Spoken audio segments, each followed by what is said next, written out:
Hello, my name is Rick Simpson, and I'm making this video concerning the Diego Pelcier press conference that was just held and is available up on YouTube.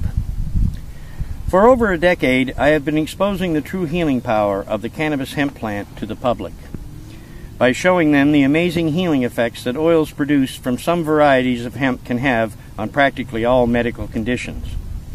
With what we know today about this subject, it can no longer be stated that even smoking cannabis does not have benefits for our health. In fact, as I understand it, those who smoke cannabis live 6 years longer on average than those who do not. With statistics like that to argue with, I cannot imagine how anyone could come up with a valid argument against even the smoking aspects of cannabis, let alone the medicinal use of essential oils which this plant can also provide. I make no bones about the fact that I smoke cannabis myself, but I still feel that smoking is the least medicinal way to use this plant. If you have a serious illness, smoking cannabis may provide some relief, but if you really want to treat your condition properly, the use of essential oils from this plant provides the only means to do so. Now that what I have been telling the public for the last 10 years about the healing power of these oils is becoming widely accepted as being true, we are still faced with governments that will not react to our needs, and this has prevented us from putting in place standards and quality control to protect the public. How are we to provide patients with the high-quality oils they require when governments continue to send in their goon squads like the DEA to disrupt our efforts?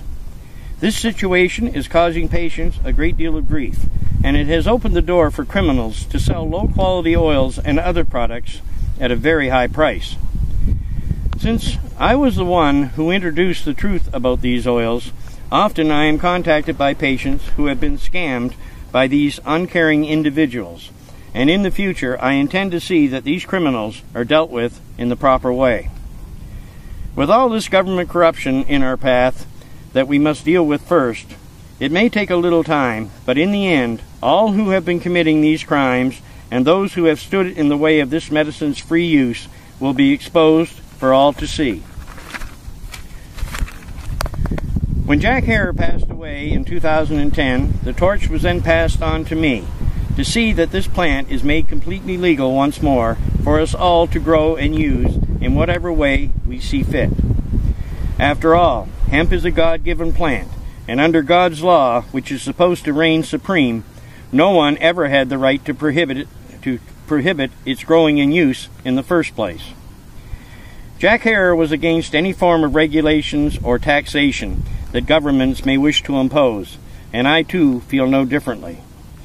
But many frauds who like to call themselves hemp activists to fulfill their own agendas seem more than willing to allow governments to do whatever they wish, and they would be more than happy to go along with regulations and taxation.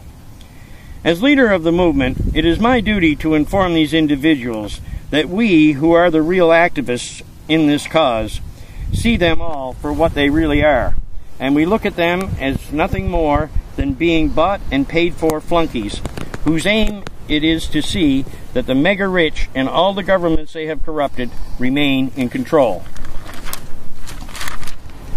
A few weeks ago, I was contacted by a man named Jamin Shively, who stated that he was out to legalize the hemp plant and he was willing to put up whatever funding was required to achieve this goal. He asked if I would be willing to Skype into a conference he was planning to hold at UC Berkeley, and I was told that there would be many liberal-minded professionals in attendance.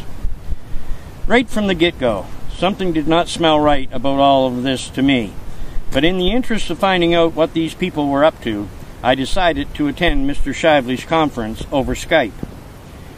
As I recall, there were 17 or 18 people involved in the conference, but in a short time it was clear to me that not all of them were there for the right reasons. The statements voiced by doctors, PhDs, and those who ran test facilities during the conference made it clear to me that they were little more than con artists who had attended this conference to push their own agendas. During the conference, I spoke out against many things that these individuals had stated, and right after the conference, I sent Jamin proof that these self-proclaimed experts did not know what they were talking about. I then waited to see what would happen, but I received no response from Jamin Shively. A week or two later, I received word that Jamin was about to hold another conference, but by this time, I felt that little or nothing Mr. Shively was trying to do was on the up and up, so I declined any further involvement. I can only surmise that Mr. Shively decided to contact me in the first place so he could gain some credibility with the public. But if he had expressed his true intentions when we came into contact in a more honest way, I would never have consented to play any role in what he was trying to do. Recently, I watched the Diego Pelsier press conference on YouTube that Jamin Shively and an investment group he is connected with staged in their bid to become a major player in the hemp industry that is soon to come. It appears that Mr. Shively has now teamed up with the ex-president of Mexico and some other individuals who are in favor of regulation and taxation to achieve his aims. The song they are singing in unison sounds to the uninformed as if they are really trying to do something good for this world. But all I see are a group of individuals who are willing to bend over backwards for governments so they can enrich themselves. Mr. Fox, Mexico's past president, states that 40 people are dying every day in his country due to illegal trafficking in cannabis. This is the excuse he is using as to why he has joined Jamin Shively and the investors group he is connected with, but I do not feel that Mr. Fox is being truthful. I found the agenda they were trying to push at the press conference to be completely ridiculous, and I think that only a fool would accept such nonsense. If they really wanted to put an end to violence in Mexico and see that patients have free access to the medication they require, all governments would have to do is legalize this plant once more for everyone to grow and use as they choose. By doing so, it would put an end to violence because there would no longer be any money to be made from cannabis, and patients in need would be able to purchase the plant material they need for practically nothing. But I do not expect that governments will willingly do such a thing unless they are left with no other options. So it would not surprise me in the least to find that our corrupted governments would be willing to go along with plans like Mr. Shively's, which would enable them to squeeze as much money as possible out of the public. The truth in what I'm stating is quite obvious to most, for any thinking person would realize that people like Obama can also read the handwriting on the wall, and they know that come hell or high water, this simple oil is going to revolutionize medicine.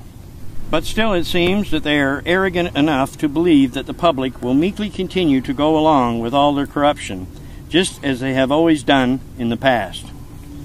I hate to be the one to tell them this, but their reign of terror is over, and we will no longer be manipulated by their deceptions. To highlight the rank stupidity of those who are presently governing our existence, it appears they believe we will allow them to tax and regulate this plant without dispute. I, for one, cannot imagine that mankind would allow any of these criminally minded political parties to remain in office. After all, it was these same parties who put these absurd laws against this plant's use in place. Yet it seems they still have the nerve to think that they will just carry on with business as usual.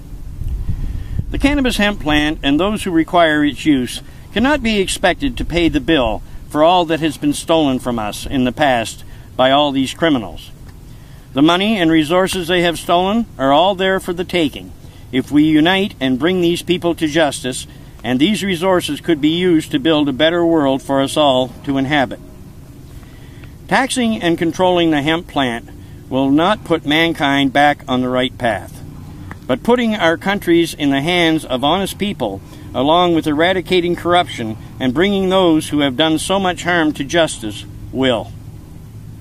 So I urge everyone to stand against the plans of people like Jamin Shively or anyone else who wishes to keep us all enslaved. And if we are willing to do so, Together we can build a better world, and finally we may be able to find the freedom we have all been seeking. Thank you very much.